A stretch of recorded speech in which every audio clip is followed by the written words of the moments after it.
Le XRP, ben, malheureusement, eh ben, ouais, avec cette baisse, le beau support qu'on avait autour des 2 $, il vient d'être briqué à la baisse. On est en weekly, on va se mettre en daily.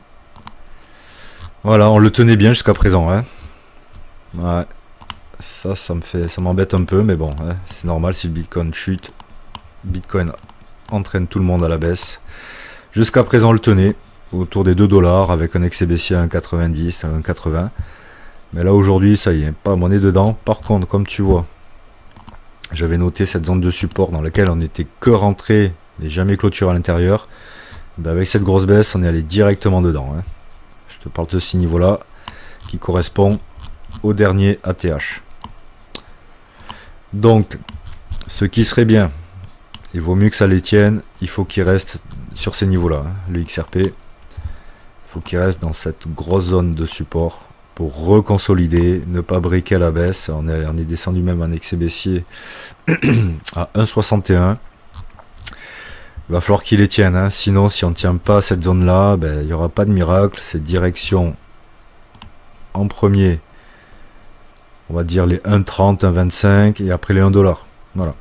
C'est comme ça, mais c'est pas très beau à voir, mais c'est comme ça, hein, c'est le marché. Après, en daily, on arrive quand même sur les niveaux de survente. En général, quand le XRP va en daily sur les niveaux de survente, on a droit à un rebond. Est-ce qu'on a un rebond? On aura un rebond aujourd'hui avec l'ouverture des marchés US ou pas, ou dans la semaine, on verra bien. Mais on arrive quand même sur des niveaux de survente.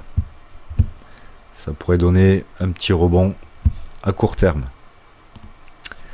Donc c'est pas top à l'instant T, mais bon, quand tu dézoomes, voilà, sur le XRP, malgré cette baisse, tu es toujours en tendance haussière. Hein. On a un gros triangle de consolidation, on fait un pump, et bien si on doit retracer, on retrace. Voilà. On pourrait regarder un peu niveau Fibo ce que ça donne.